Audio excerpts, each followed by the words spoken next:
Boa noite. Vamos começar com o nosso mantra. Sou prudente como as serpentes e tenho a simplicidade das pombas. Todavia, na essência, sou o que Deus determinar e nada mais.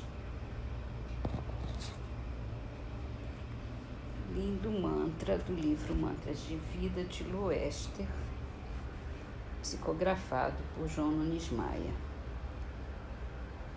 Livro dos Espíritos, entramos no novo capítulo da Lei de Destruição. Destruição necessária e destruição abusiva. A pergunta 728. É da lei da natureza a destruição?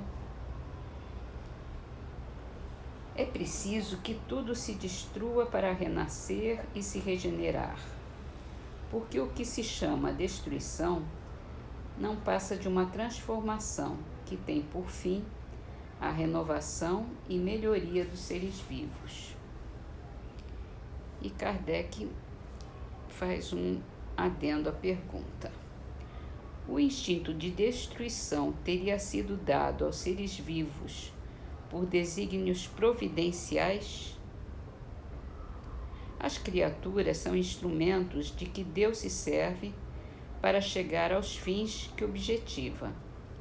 Para se alimentarem, os seres vivos reciprocamente se destroem. Destruição essa que obedece a um duplo fim: a manutenção do equilíbrio na reprodução, que poderia tornar-se excessiva, e a utilização dos despojos do invólucro exterior, que sofre a destruição. Esse invólucro é simples acessório e não a parte essencial do ser pensante. A parte essencial é o princípio inteligente, que não se pode destruir e se elabora nas metamorfoses diversas porque passa. Uma abordagem bem interessante, né?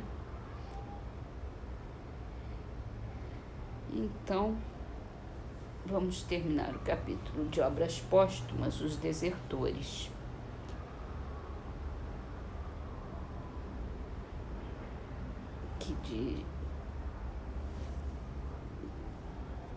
Eu vou ler um trechinho do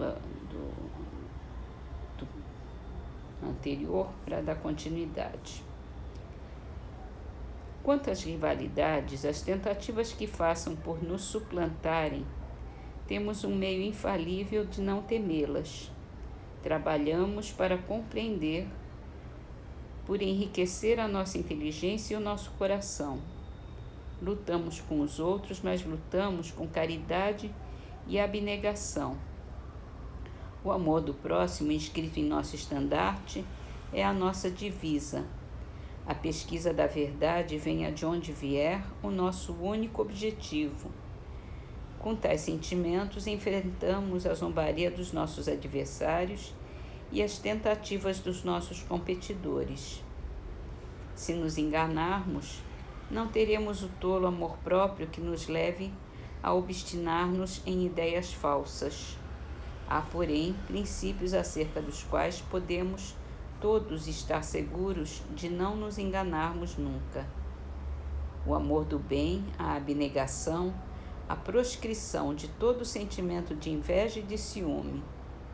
Esses princípios são os nossos. Vemos neles os laços que prenderão todos os homens de bem, qualquer que seja a divergência de suas opiniões. Somente o egoísmo e a má-fé erguem entre eles barreiras intransponíveis. Mas qual será a consequência de semelhante estado de coisas? Indubitavelmente, o proceder dos falsos irmãos poderá, de momento, acarretar algumas perturbações parciais, pelo que todos os esforços devem ser empregados para levá-los ao malogro, tanto quanto possível. Essas perturbações, porém, pouco tempo necessariamente durarão e não poderão ser prejudiciais ao futuro.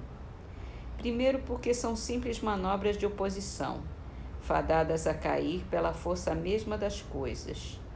Depois, digam o que disserem ou façam o que fizerem, ninguém seria capaz de privar a doutrina do seu caráter distintivo, da sua filosofia racional e lógica, da sua moral consoladora e regeneradora. Hoje estão lançadas de forma inabalável as bases do Espiritismo. Os livros escritos sem equívoco e postos ao alcance de todas as inteligências serão sempre a expressão clara e exata do ensino dos Espíritos e o transmitirão intacto aos que nos sucederem. Insta a não perder de vista que estamos num momento de transição e que nenhuma transição se opera sem conflito. Ninguém, pois, deve se espantar de que certas paixões se agitem por efeito de ambições malogradas, de interesses feridos, de pretensões frustradas. Pouco a pouco, porém, tudo isso se extingue. A febre se abranda, os homens passam e as novas ideias permanecem. Espíritas, se querem ser invencíveis, sejam benévolos e caridosos. O bem é uma couraça contra a qual sempre se quebrarão as manobras da malevolência. Nada, pois, temamos, o futuro nos pertence. Deixemos que os nossos adversários se debatam, apertados pela verdade que os ofusca. Qualquer oposição é impotente contra a evidência, que inevitavelmente triunfa pela força mesma das coisas. É uma questão de tempo a vulgarização universal do Espiritismo, e neste século o tempo marcha a passo de gigante sob a impulsão do progresso. Quem assina é Allan Kardec. E terminamos com as trovinhas do livro Trovadores do Além. Mãe que lutas cada hora da imensa dor que te arrasta, a terra tudo ignora, mas Deus sabe e é quanto basta. Rita Barém de Melo. Súplica, anseio liberto de nebulosa afeição, a que Deus responde certo, às vezes dizendo não. De Ivan Albuquerque. Encontrar no lar alheio os nossos laços antigos é o jeito que Deus nos dá de amarmos os inimigos. É de Lívio Barreto.